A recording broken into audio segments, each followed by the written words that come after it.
a very appropriate beverage. Oh, very, very tiny little hiss.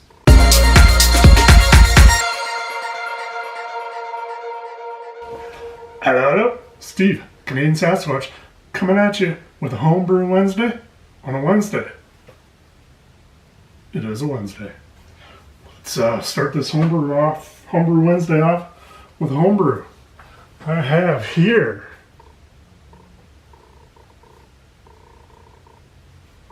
the Braggin' Squatch Braggot. This was my very first SJ Pour challenge entry from 3 years ago. 3 years ago. What is a braggot? It is a beverage that is half beer and half mead. In this beverage, we use 12 pounds of grains in the mash. And then 12 pounds of honey was added during primary fermentation. Home brewed in Houston, Texas, Canadian Sasquatch Brewery. 12.1%. Bottling date 2014 05/10. So May 10th. We have Wahia honey, maris otter, carrot pills, caramel 40, pale chocolate malt, cocoa nibs, Madagascar vanilla beans, and Amarillo hops.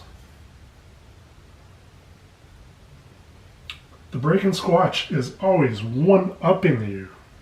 Oh, you caught a 2-pound trout here? I caught a 20-pound steelhead. There is no tail he won't try to outtell, just like the flavors found in this beverage. You won't know what you're tasting, but you'll keep telling bigger and bigger stories about it. Seems a very appropriate beverage. Oh, very, very tiny little hiss. This was supposed to be carbonated. It was supposed to be carbonated for the challenge.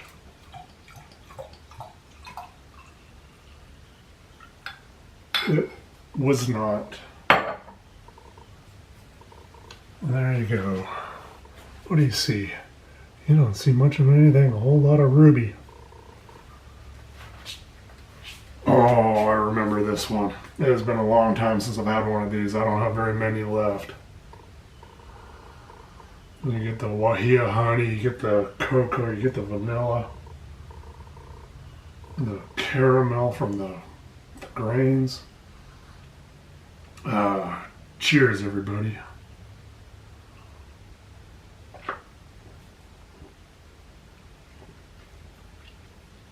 Oh yeah, that is good. And very, very lightly carbonated. So it has taken almost 3 years for this to carbonate. My rye wine braggot was supposed to be carbonated. It never carbonated.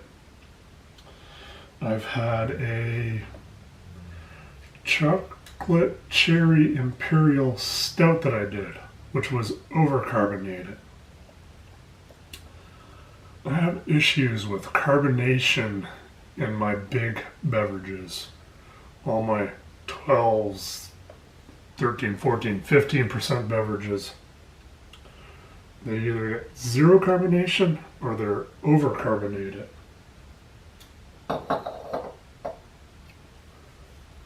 Starting this week, we fix that.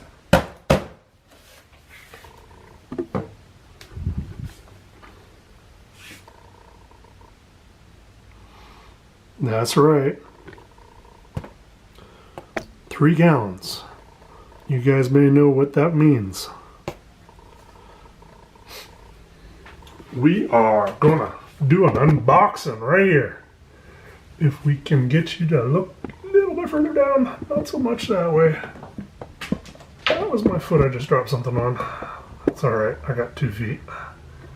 Why won't this thing spin around? Where's the spinny thing? There it is. Alrighty. We are professional. We know how our gear works. Alrighty. So, there's 2 of them, and you can see 2 of them. So, got this last week. There was supposed to be another box, or a couple boxes to go with these two. But for some reason,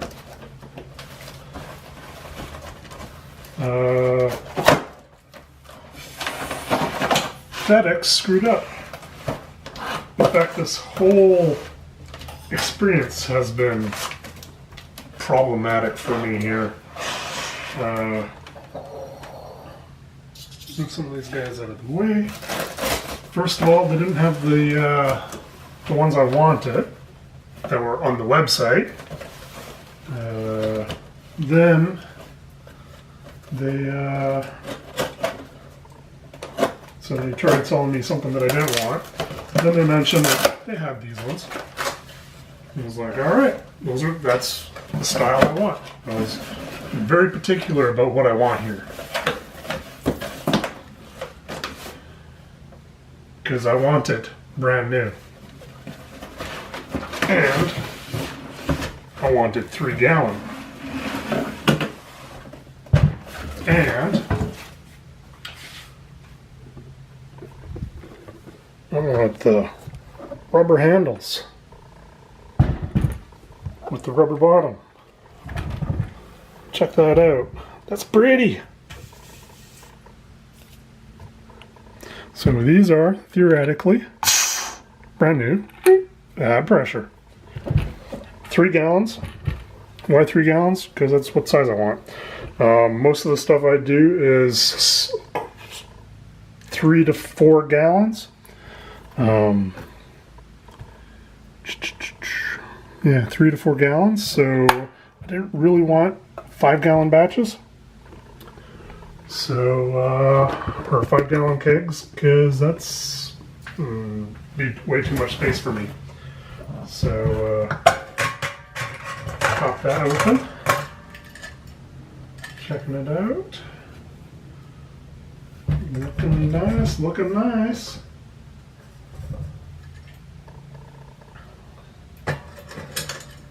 So yeah, this is my first foray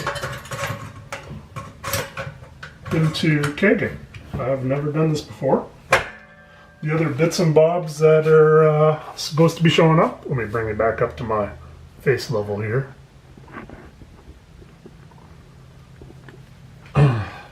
So the other bits and bobs that are supposed to be showing up are going to be the all the bits and bobs that go with it. The hoses, the taps, the CO2 bottle. I got a 20-ounce CO2 bottle, the little paintball gun one.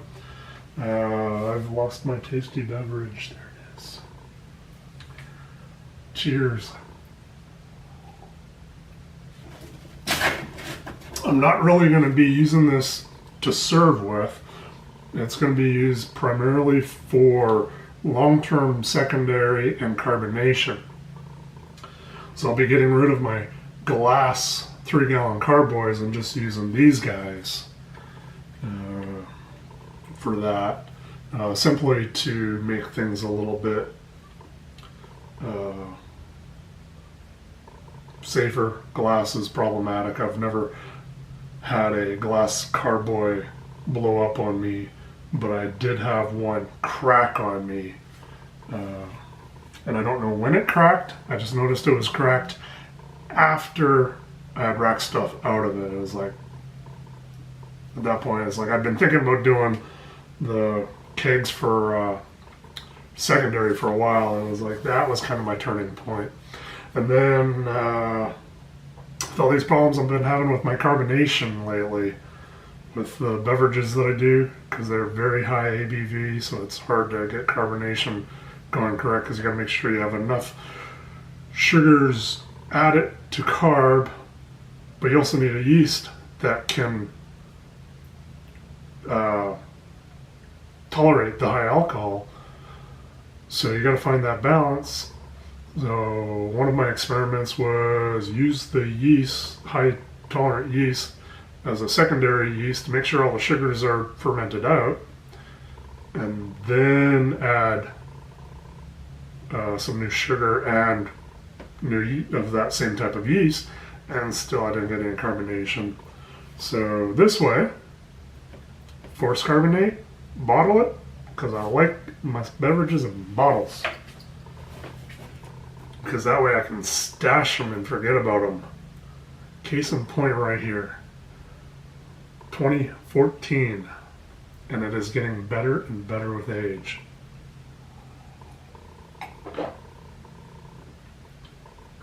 So yeah, so the other bits and bobs that were supposed to show up, they were supposed to show up either yesterday or today. FedEx screwed up. There was a combination of FedEx screwing up and the company screwing up. I'm not going to name the company because I don't want to give them bad press, because customer service with them has kind of balanced things out, and we'll see how things go if I get my package tomorrow or Friday like it should be. But anyways, they screwed up the address, and FedEx was dumb about it and just sent it back without trying to contact me or anything about it. So yeah, but theoretically things are fixed, and this bad boy will hopefully be up and running by the end of the weekend, because I've got my 100% rye wine braggot to pop in here and carbonate so I can get that sucker bottled. I was going to bottle it a couple of weeks ago, and I was just like thinking about all the issues I have with the carbonation, and like, you know what? Now is a good time to move forward with these guys. So the other good thing about kegs versus carboys, flat tops, you can stack them and rack them. And I want the rubber ones because you can stack them better even when they have all the hoses and whatnot attached. So yeah, there we go. That's what's going on here. So this has been rambling on for way too long. I need to hurry up and get this uploaded. I've tried 2 videos over the last couple of weeks, and I just haven't been able to get them uploaded because no time and crappy equipment. Those are stories for another time. So cheers everybody. Be sure to have a pint of awesome. I know I will. And please like the video if you've enjoyed it. If you didn't like it, give me a thumbs down. But comment. If you give me a thumbs down, comment on why you're thumbing it down. Let me know what's going on. And if you want to stay tuned for more of this squat show, then yeah, hit that subscribe button, which is down right over there. And if you want to get notifications when my videos pop up, there's a bell right beside that subscribe button. You got to click that and jump through those hoops, and you'll get notifications, because those notifications don't happen by default anymore. So be sure to have a pint of awesome, everybody. Cheers.